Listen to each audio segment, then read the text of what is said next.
Dear viewers, welcome back to the Medisphere. जैसा कि आप जानते हैं कि हम लोग एनसीईआरटी के न्यूमेरिकल सवाल को सॉल्व कर रहे थे।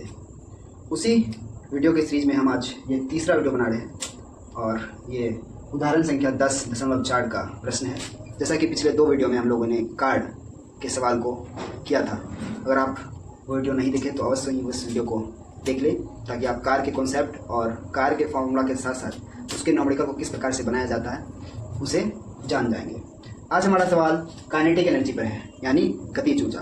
आपके एनसीईआरटी क्लास 9 के साइंस में टोटल दो प्रकार की एनर्जी मुख्य रूप से बात की गई है जो मैकेनिकल एनर्जी है। पहला है गतिज ऊर्जा यानी काइनेटिक एनर्जी, और दूसरा है स्थितिज ऊर्जा यानी पोटेंशियल एनर्जी। अर्थात हम ये जानते हैं कि पोटेंशियल एनर्जी हाइट की वजह से होता है, अर्थात एनर्जी ड्यू टू हाइट, और गतिज ऊर्जा गति के कारण यानी motion, energy due to motion के कारण उत्पन्न होता है। तो सबसे पहले हम देखते हैं कि गतिज ऊर्जा का फॉर्मूला क्या होता है और स्थितिज ऊर्जा यानी पोटेंशियल एनर्जी का फॉर्मूला क्या होता है। तो गतिज ऊर्जा क्या होता है? सबसे पहले गतिज ऊर्जा किसी वस्तु के गति के कारण उत्पन्न ऊर्जा को ही गतिज ऊर्जा कहते हैं। जैसे कि हमारा ये कार है और इसका वेग है u, तो हमारा गतिज ऊर्जा जो होगा वो होगा हाफ mv²। और अगर इसका वेग v हो जाएगा तो हम यहाँ वेग v हाफ mv² बोलेंगे, अर्थात हाफ और जो वस्तु का द्रव्यमान रहेगा उसका गुणनफल और वेग के स्क्वायर यानी वेग के वर्ग के गुणनफल के बराबर होता है हमारा गतिज ऊर्जा। यह एनर्जी ड्यू टू मोशन होता है, यानी कोई वस्तु अगर गतिशील है और उसका वेग कुछ ना कुछ है तो वो उसकी ऊर्जा होगी गतिज ऊर्जा। और एक होता है एनर्जी ड्यू टू हाइट, अर्थात हाइट की वजह से, यानी कोई वस्तु पृथ्वी के सतह से कुछ हाइट पर है जिसकी ऊंचाई h है, तो इसका जो पोटेंशियल एनर्जी का फॉर्मूला होता है वो होता है mgh। mg हमारा हो गया फोर्स ड्यू टू ग्रेविटी और h इसका हो गया एल्टीट्यूड, अर्थात mgh स्थितिज ऊर्जा का फॉर्मूला हो गया। इस प्रकार से ये दोनों स्थितिज ऊर्जा और गतिज ऊर्जा का फॉर्मूला हुआ। अगर आप चाहते हैं इसका एक सेपरेट वीडियो बनाया जाए गतिज ऊर्जा और स्थितिज ऊर्जा का, कि किस प्रकार से इसके फॉर्मूला का डेरिवेशन किया जाता है, गतिज ऊर्जा और स्थितिज ऊर्जा में मुख्य अंतर क्या है, तो आप इस वीडियो के नीचे कमेंट अवश्य करें, ताकि हम समय मिलते ही उस वीडियो को अवश्य बनाएंगे।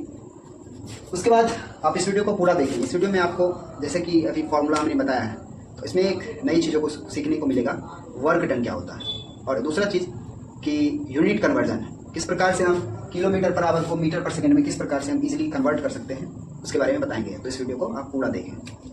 चलिए इसको हम मिटाते हैं, इसके बाद हम इस सवाल को देखेंगे कि क्या क्या करना पड़ेगा इस सवाल को सॉल्व करने के लिए। सबसे हमारा पहले हम पढ़ते हैं कि सवाल क्या है। सवाल कहता है यदि किसी कार का द्रव्यमान यानी मास दिया गया है 1500 kg है, तो उसके वेग को 30 किलोमीटर पर आवर से 60 किलोमीटर पर आवर तक बढ़ाने में कितना कार्य करना होगा। यानी कोई अगर कार है और उसका वेग अभी वर्तमान में 30 किलोमीटर पर आवर दिया गया है और इस वेग को हमको 60 किलोमीटर पर आवर करना है, तो हमें कितना कार्य करना पड़ेगा, यानी वर्क कितना पर करना पड़ेगा, अर्थात इसमें कितना एनर्जी खपत करना पड़ेगा। तो इसको पूछा गया है वर्क कितना होगा। तो हमें आप जानते हैं कि कोई वस्तु जब गतिशील रहती है तो उसमें गतिज ऊर्जा होती है, तो उसी गतिज ऊर्जा को निकालना है कि कितना गतिज ऊर्जा खपत होगा 30 किलोमीटर पर आवर से 60 किलोमीटर पर आवर तक लाने में। चलिए बनाते हैं। तो पहले हम लोग इसको यूनिट कन्वर्जन करना पड़ेगा। जैसे 30 किलोमीटर पर आवर और 60 किलोमीटर पर आवर है, तो इस सवाल को बनाने के लिए पहले हम इसको मीटर पर सेकंड में बदलना होगा।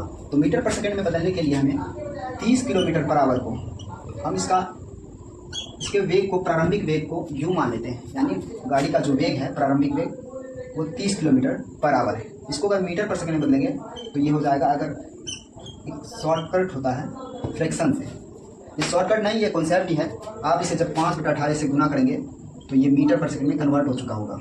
जैसा कि आप जानते हैं कि 3 छक 18 होता है और 5 छक यानी 3 6 18 और 5 6 30 होता है। तो इस प्रकार से हमारा आ गया मीटर पर सेकंड में कन्वर्ट होकर 25/3 25/3 मीटर पर सेकंड, ये हमारा मीटर पर सेकंड में वैल्यू आ गया।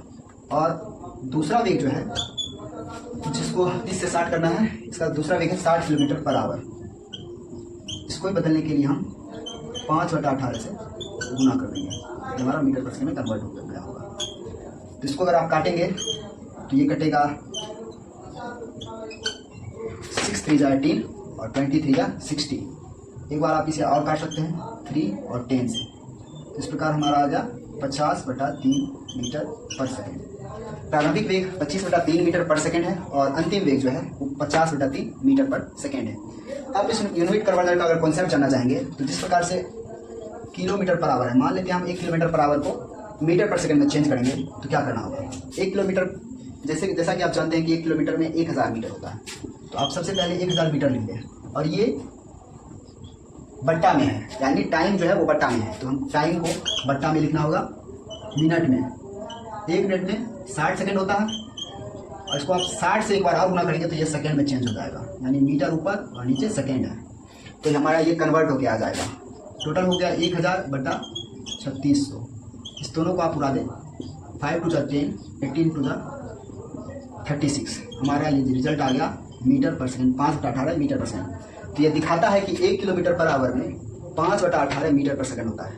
अर्थात जब हम किसी किलोमीटर पर आवर को चेंज करेंगे, चाहे वो कितना भी हो, तो उसको अगर 5/18 फ्रैक्शन से गुना करेंगे तो हमारा मीटर पर सेकेंड में ऑटोमेटिक कन्वर्ट हो जाएगा। ठीक इसके विपरीत अगर आप मीटर पर सेकेंड से किलोमीटर पर आवर में कन्वर्ट करना चाहते हैं तो इस फ्रैक्शन को जस्ट रिवर्स कर दें, तो ये हमारा हो जाएगा, यानी उल्टा दें, व्युत्क्रम कर दें, तो ये हमारा आ जाएगा 18/5 मीटर पर सेकेंड। अगर आप एग्जामिनेशन हॉल में हैं और आपको पता नहीं चल रहा है कि हमको 5/18 से गुना करना है या 18/5 से गुना करना है, तो आप साधारण सा बात याद रखें कि किलोमीटर पर आवर ये हमारा बड़ा यूनिट है और इसको अगर हम मीटर पर सेकंड यानी छोटा यूनिट में कन्वर्ट करेंगे तो हम छोटे फ्रैक्शन से गुना करेंगे। जैसा कि आप जानते हैं कि 5/18 18/5 से फ्रैक्शन से छोटा है, इसका 3 पॉइंट कुछ वैल्यू आएगा, इसका 0 पॉइंट कुछ। तो जब आप बड़े से छोटे में कन्वर्ट करेंगे तो आप छोटे वाले फ्रैक्शन से गुना करेंगे, यानी 5/18 से गुना करेंगे, और जब आप छोटे से बड़े में जाएंगे तो इसमें आप बड़ा वाला फ्रैक्शन यानी 3 पॉइंट कुछ समथिंग आएगा मीटर पर सेकेंड, तो ये बड़े वाले फ्रैक्शन से आप गुना करेंगे। इस प्रकार से आप आसानी से इसे याद रख सकते हैं, आपका कन्फ्यूजन दूर हो जाएगा।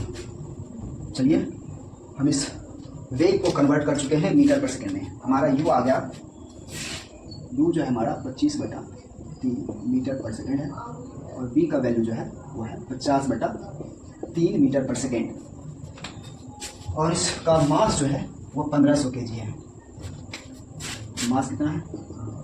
1500 kg। अब इस सवाल में देखते हैं हमको करना क्या है। अब इस सवाल को सॉल्व करने के लिए आप देख रहे हैं कि जैसे एक कार है, ये गतिशील है। कितना गतिशील है?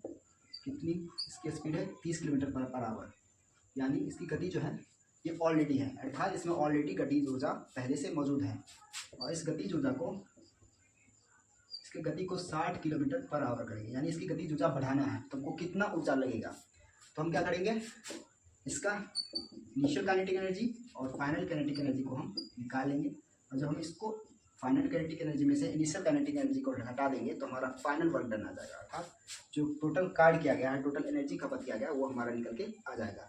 तो हम सबसे पहले इसे निकालते हैं। Kinetic energy initial kinetic energy निकालने के लिए आप फॉर्मूला लगाएं 12 mv²।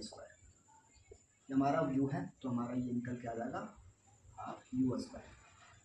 अब देखते हैं, हमारा मास गिवेन है 1500 kg, ठीक है। इसका u, हमारा जो इनिशियल वेलोसिटी है वो है 25/3, यानी 25/3 मीटर पर सेकेंड। इसका स्क्वायर है तो आप इसे 2 बार कट के लिख दें।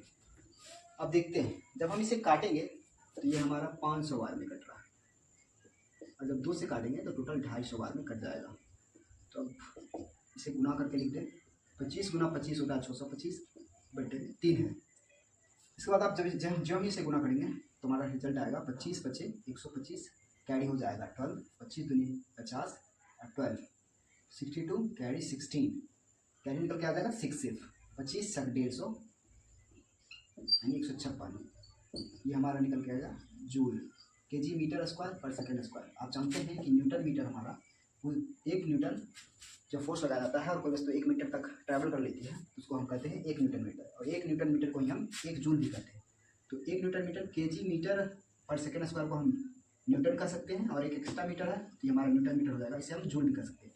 तो हमारा जो रिजल्ट आ गया, एक जीरो भी है, 1,56,000 बटा 56,250 बटा 3 जूल हमारा काइनेटिक एनर्जी इनिशियल यानी इनिशियल काइनेटिक एनर्जी आ गया। अब हम फाइनल काइनेटिक एनर्जी निकाल के देखते हैं कितना आता है। सेम फार्मूला लगाएंगे, हमारा मास जो गिवन है सेम है 1500 kg। दूसरा जो हमारा फाइनल वेलोसिटी है वो है 50/3 मीटर पर सेकेंड। तो आप 50/3 मीटर पर सेकेंड और एक बार आप इसे और गुना करेंगे तो हमारा आ जाएगा। इसको आप काटें 500 बार में, इसको 250 बार में। अब कुछ नहीं कट रहा है तो सीधा आप इसे गुना कर दें 25 ये हमारा हो जाएगा 2500/3। आप केजी मीटर स्क्वायर पर सेकेंड स्क्वायर को जूल लिख सकते हैं, सीधा आप जूल लिखते। अब इसे गुना करेंगे तो ये हमारा आ जाएगा 25 गुना 25 625 और 3 जीरो यानी 30/3 यानी 6,25,000/3 जूल हमारा फाइनल काइनेटिक एनर्जी आ गया। जब हम इससे को आप फाइनल काइनेटिक एनर्जी से इनिशियल काइनेटिक एनर्जी को घटा देंगे तो हमारा टोटल वर्क डन आ जाएगा। तो work done equal to kinetic energy आप final minus kinetic energy initial. जब आप इसे घटाएंगे तो हमारा फाइनल काइनेटिक एनर्जी है 6,25,000/3 जूल माइनस इनिशियल काइनेटिक जो है वो हमारा एनर्जी है 1,56,250/3 जूल। अब जब आप इसे घटाएंगे, आप इसे नॉर्मली घटा सकते हैं क्योंकि डिनोमिनेटर सेम है। जब आप आएंगे तो हमारा आ जाएगा रिजल्ट 1,56,250 जूल। यही हमारा आंसर होता है। तो इस प्रकार से आप इस प्रकार के सवाल को सॉल्व कर सकते हैं। अगर आपको ऐसे ही इंफॉर्मेटिव वीडियो चाहिए तो हमारे चैनल को सब्सक्राइब करें और बेल आइकन अवश्य दबा लें ताकि हम कोई भी नेक्स्ट वीडियो अपलोड करेंगे तो इसका इंस्टेंट इन्फॉर्मेशन अवश्य मिल जाएगा। धन्यवाद।